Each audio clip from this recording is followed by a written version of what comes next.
Different game, it's a different world.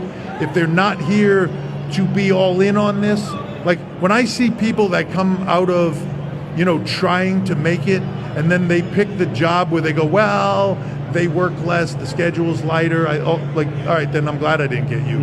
Okay. Because if you're not in it for the grind, at that point early in your career, you have no business being here. Okay. Normally I wouldn't rise to this type of bait, but seeing as the guy that said it is only in the position he is in because he was grinding on the boss's daughter,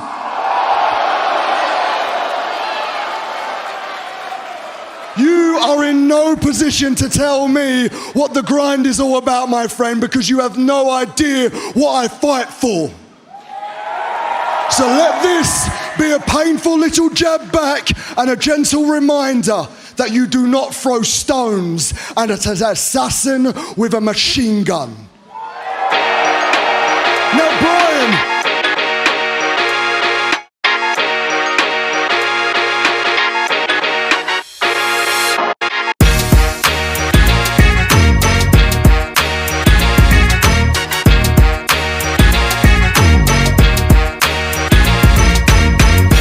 What's up everyone, it's Smartplex, and today I want to talk about how Tony Khan is overexposing the fuck out of Will Ospreay. Will Ospreay made his official AEW debut on February 28, 2024 on Dynamite, and with every week that goes by, Will Ospreay is starting to feel more and more expendable. With every week that goes by, Will Ospreay is starting to feel more and more like every other wrestler on the Tony Khan roster, and Will fucking Ospreay should not feel like that. No matter how many Oscutters he does or how many Stormbreakers he hits, it won't matter, because Tony Khan is booking him into the ground. Let's start off with Will Ospreay's debut. What in the uninspired fuck was that? And with that little effort put into his debut, you would think Tony Cocky Khan had a fire plan for him, but he didn't. And I know some marks will say, well yeah, they didn't put much effort into his AEW debut, because he already made appearances in AEW prior. I could accept that if Tony had a good plan for one of the top wrestlers in the fucking world, but he didn't have a plan for him, but instead they feed Roderick to him for I can't even say the championship Will Ospreay is holding is even C grade. That title is complete shit, like all the rest of them. But I will leave that topic for another video. And the reason why the AEW International Championship is complete shit because Tony Khan is the worst booker of all time. He can't book to save his life, or even his own company. So now you have Ospreay strapped up with a worthless title after he took it from a dying stable, and on top of that the title match between Ospreay and Roderick Strong had no story going into it. That's why the titles in AEW do not mean shit, because Tony Khan keeps throwing random matches together with no stories, and then he expects the fans to blindly support it. I just do not understand how Tony Khan did not have a plan for Will Ospreay. How are you booking week to week for fucking Will Ospreay? Oh my god. And now Will Ospreay is like a month into this worthless title reign, and he is already facing jobbers on Dynamite and Collision. Why are we seeing Will Ospreay versus Shane Taylor? Like, why? Who the fuck asked for this match?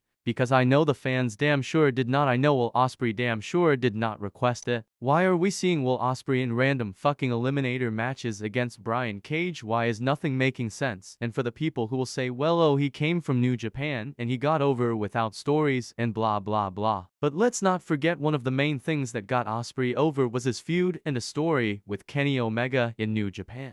I say this to say Will Ospreay is one of the top wrestlers in the world. Tony Khan should have a plan for him. Tony Khan should have Will Ospreay feuds and storylines figured out. It's Will fucking Ospreay. And now Forbidden Door is coming up, and we get Will Ospreay thrown into the title picture with Swerve. No story or build, just boom, a random fucking title match. I find it funny how this is the first main event Swerve Strickland gets as champ, and it is because Tony Khan knows Forbidden Door is a dying pay-per-view because he overexposes the concept of the pay-per-view on a weekly basis. Tony Khan is destroying his own company, and he does not care because he is wealthy and we are all pawns in his little real-life video game he has made. Some people are starting to wake up. Dynamite drew the lowest ratings ever at 500,000. If we can keep hitting Tony Khan where it hurts, maybe he will wake the fuck up and take some constructive criticism, and maybe we can get some positive changes to AEW, because the title I really wanted to put for this video is the same as my other title videos, but I'm still trying to give Tony a chance here. Tony Khan give Ospreay good stories and good opponents. It's not that hard. Stop rushing into matches and act like you have some sense. And for the love of God, no more jobbers, no more eliminator matches. Hire a writing team. Hell, hire me. Do something other than this, because you are killing AEW, Tony. Do you agree with me that Tony Khan is overexposing Will Ospreay? Or do you enjoy the random matches with Brian Cage and Shane Taylor? Leave all comments down below. If you like this video, give it a thumbs up. Any support helps the channel, guys. Smartplex out later.